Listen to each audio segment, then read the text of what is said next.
ladies, good morning. So today I'm talking about how to identify a toxic relationship, or like I like to call it, how to know you're not crazy, right? And also I'm going to be talking about how to leave one safely. So I say, this is a topic where I'm talking about how to identify a toxic relationship, but I also say how to know you're not crazy, because a lot of these relationships can make us feel crazy.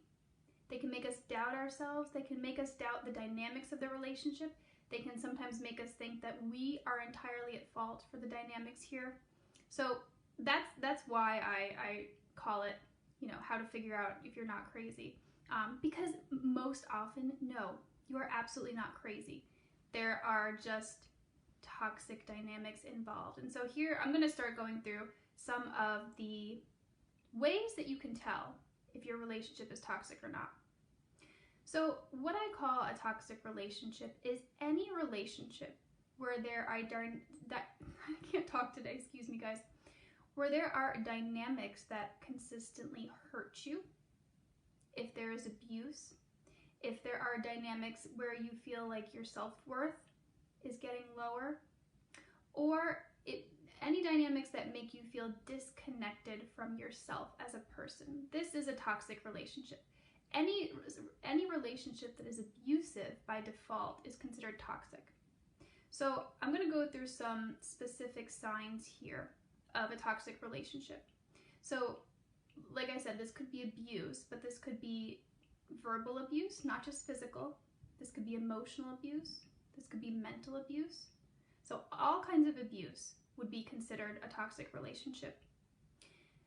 Gaslighting is a sign of a toxic relationship. And if you're new to the world of toxic relationships, gaslighting is where someone makes you doubt your own reality. Like, you remember something happening, but they tell you, oh, that never happened. Makes you feel a little crazy, right? If there are dynamics of control, if your partner is extremely controlling over you, over your time, what you do, what you wear, who you see, who you talk to, these kinds of things. If there is a lot of jealousy, to that same note, if they are extremely jealous of the people you talk to, your ex-partners, whoever, there's a lot of jealousy, that's a sign of a toxic relationship. Also, passive aggressiveness. Some relationships can seem okay on the outside, but then if you dig a little deeper, there's a tremendous amount of passive aggressiveness and hostility just underneath the surface. That is also considered a toxic relationship dynamic. And an inability of your partner to take ownership and responsibility for their behavior. That's a huge one. In a healthy relationship, both people need to be able to take responsibility and own their behavior. So if that is not happening, that is a very clear sign that this relationship could be toxic. So I'm going to keep going here with the signs. If you guys want to ask me any questions during this live, put them in the comments, or if you can relate to some of the things that I'm sharing, please share that as well. Okay, so some other signs are a consistent lack of support. If your partner, or a lot of times I talk about this in terms of romantic relationship, but these could be all kinds of relationships. These could be friendships, these could be family relationships. So this is across the board here. If the person you're in the relationship with consistently doesn't show up for you, just doesn't support you, that could be a sign of a toxic relationship. If there is a consistent pattern of communication that is hostile or aggressive, that's another sign. If the communication from this person is very critical or sarcastic, okay? If the person is consistently lying, or there is a lot of disrespectful behavior, that's another indicator that this is a toxic relationship. If your partner is always finding something wrong with you, it kind of goes with the critical nature. If this person is always finding something that you need to fix or improve or be better at, that's a toxic relationship dynamic. If you are continually hoping and waiting for them to change. That's another sign too. I mean, you wouldn't think of that right off the bat, but in a healthy relationship, you accept the person as they are because things are good. You know, things are relatively okay. But if you're just consistently hoping, waiting, wishing that this person would change, because there's some good things, right? But there's some things that aren't okay and you just are waiting, that's a sign that this relationship could be toxic, okay? If you feel like you are continually walking on eggshells in the relationship, that's a huge sign. If you feel like there's certain things that you can't say, that you can't do, that you just have to be so cautious and tiptoe around this person, that is not a sign of a healthy relationship. This could be a toxic relationship.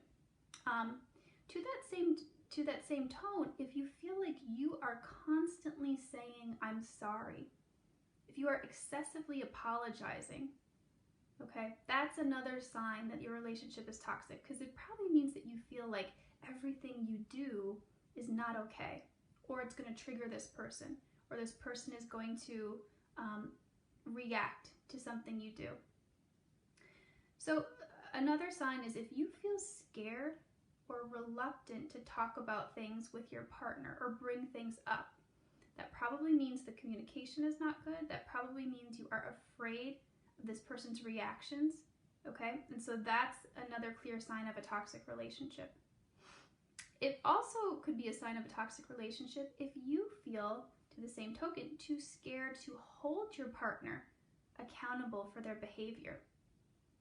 That's another sign. You know, in a healthy relationship, you should be able to bring something up to your partner, not in an unkind way, not in a blaming way, but saying, hey, I was hurt by this. Can you not do that again? And your partner would say, okay, yes, I can accommodate you. In toxic relationships, that's usually not going on. It's usually not safe to bring something up to your partner. So that's a clear sign too. And another thing is if you are frequently told that you are too sensitive or you're overreacting a lot, another clear sign. Again, kind of on the same token here, if your partner brushes off or excuses their hurtful behavior, and again, like says, oh, you're too sensitive, you know, that wasn't a big deal. That's not how healthy relationships work, okay? If your partner ignores you, that is a sign of a toxic relationship. Sometimes they call it stonewalling or getting the silent treatment. That's not a healthy relationship behavior. That is a sign of a toxic relationship, a breakdown in communication. If you feel like you've lost your confidence, that's a huge sign too. Relationships should build you up. They should support you. They should lift you up. They should make you feel better. If you feel like the relationship is draining you and you're losing your confidence, you're losing your self-love, and even your self-respect, that's a sign that this relationship could be toxic. And if your overall experience of the relationship is negative, that's a clear sign too. In most relationships, there are positive moments. There's good times. I mean, none of us would stick around for these relationships if it were entirely all bad. That would be crazy. But that's not how these relationships are. There's good things too. But if your overall experience of the relationship is negative, that's a sign that the relationship is toxic. It should, again, a relationship should lift you up. It should not be draining you and taking up so much of your time and your energy and your psychic space, if that makes sense. And what could even happen in a toxic relationship is that you yourself start making excuses for their behavior.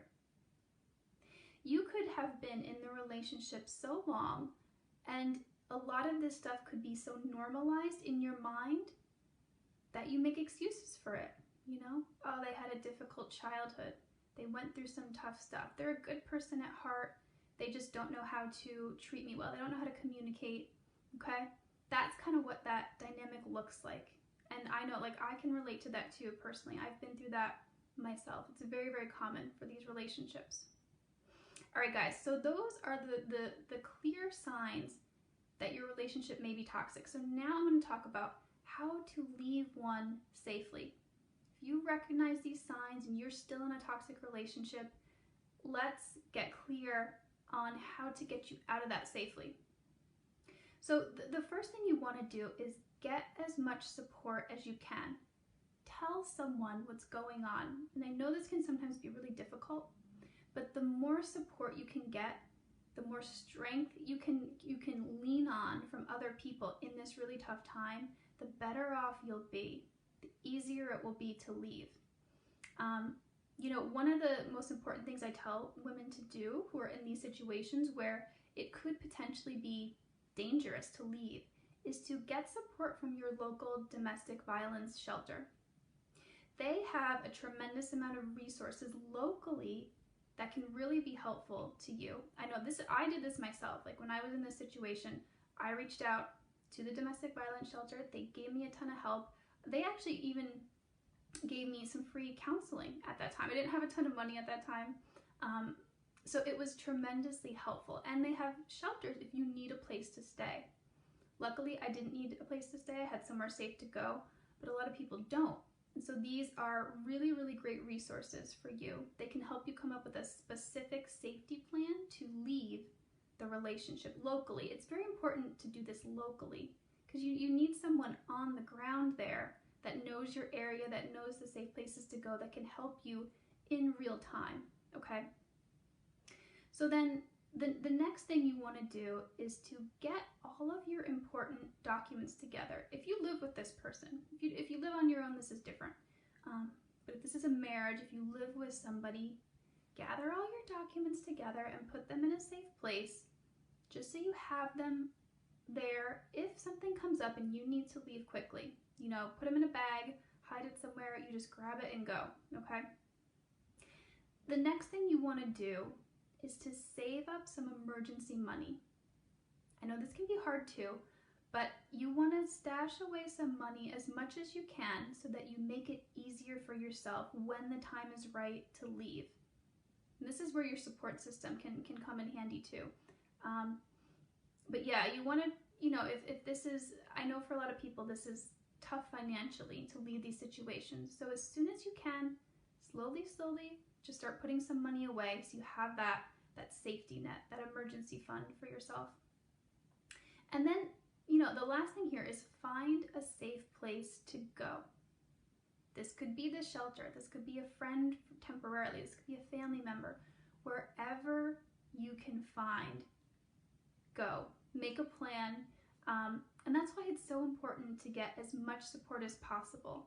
You know, what also helps you to leave is to get support early on in the process. Like I say, you know, I'm here to help women heal from toxic relationships, but I also help women leave them.